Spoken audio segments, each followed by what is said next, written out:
झांवरिया सरगोदा झांवरिया से जफर अब्बास की रिपोर्ट के मुताबिक मजहबी जोश जज्बे और अकीदत और एहतराम के साथ शाहपुर में सालाना अजीम शान महफिल नात नूर का समा की तैयारियां मुकम्मल कर ली गई हैं। इस बाबरकत महफिल का इनेकाद 23 अप्रैल 2026 बरोज जुमेरात बाद नमाज Shah Deeni Mohammedan marriage hall नज़ केनाल कॉलोनी में मेन रोड शाहपुर सदर में किया जाएगा।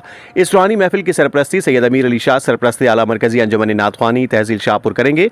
तकरीब की सदारत हाजी मुनीर अहमद नाज सदर मरकजी अंजुमन नात ख्वानी तहसील शाहपुर के सुपुर्द है, जबकि निगरानी ज़मीर हुसैन शाह सेक्रेटरी जनरल अंजुमन नात ख्वानी करेंगे। महफिल को मुनव्वर करने के लिए आलमी शोहरत याफ्ता नात ख्वां अलहाज शहबाज कमर फरीदी अपने मखसूस अंदाज में हदिया अकीदत पेश करेंगे। उनके हमरा शहबाज रबी और DJ ग्रुप भी शामिल होंगे। तिलावत कलाम पाक की सादत कारी मोहम्मद आसिफ शहजाद हासिल करेंगे, जबकि स्टेज सेक्रेटरी के फ़राइज़ मोहम्मद शहजाद अलवी अंजाम देंगे। महफिल में इलाके की मारूफ समाजी और सियासी शख्सियात बेशमूल Khalid Iqbal Musarrat, Chaudhary Shahzad Habib Bartania, Ashfaq Ahmed chairman union council, Mohammad Abdul Rahman, Malik Tahir Awan और इंजीनियर तुफैल अहमद बतौर मेहमान खुसूसी शिरकत करेंगे। इसके अलावा मकामी police officer Shahbaz, sub inspector और अंजुमन के दीगर अहदेदारान बेशमूल हाजी अब्दुल खालिक, नसर हयात गोंदल और डॉक्टर खुर्शीदुल हसन भी मौजूद होंगे। इंतजामिया की जानिब से शुरा के लिए खुसूसी कुरानंदाजी का ऐलान भी किया गया है, जिसमें खुश नसीब को उम्र का टिकट और 5 दीगर अफराद को मदनी इनामात दिए जाएंगे। रिपोर्ट जफर अब्बास, तहसील रिपोर्टर शाहपुर झांवरिया।